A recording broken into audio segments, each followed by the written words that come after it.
It's being called the most economically consequential case in decades, and it centers around a law giving the president power to regulate trade in response to an emergency. A majority of the justices, including several conservatives, expressed doubts over the president's use of emergency powers to impose tariffs. Could the president impose a 50% tariff on gas-powered cars and auto parts to deal with the unusual and extraordinary threat from abroad of climate change? It's very likely that that could be done. Very likely. I think that has to be the logic of your view. Yeah, in other words, obviously this administration would say that's a hoax, it's not a real crisis, but...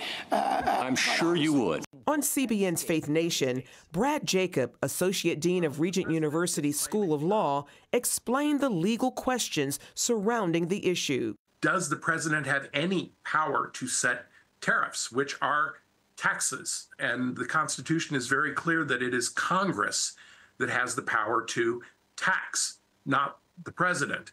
And so there's a lot of different directions the court could do here. The outcome has huge political implications for the president's trade policy and economic consequences for consumers and businesses. In April, the Trump administration declared an emergency over trade imbalances and the inflow of fentanyl, issuing tariffs on several countries, including China, Mexico, and Canada. Several states and a group of small business owners sued the administration over the tariffs. For nearly 40 years, my family has built this business from the ground up. Today, reckless tariffs threaten everything we've achieved.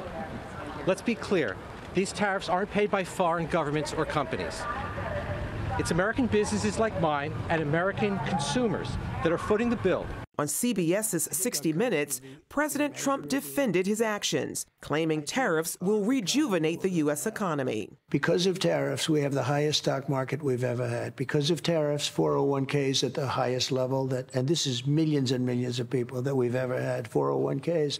I think it's the most important subject discussed by the Supreme Court in 100 years. CBN News White House correspondent Kelly Wright. Lower courts already said the tariffs were illegal but kept them in place. If the challengers win, the government could owe businesses billions in refunds. One of the justices then said that would be a mess. Meanwhile, financial markets will be watching the outcome of the case, given how a potential ruling could impact the economy. The court is expected to hand down a decision by the end of June.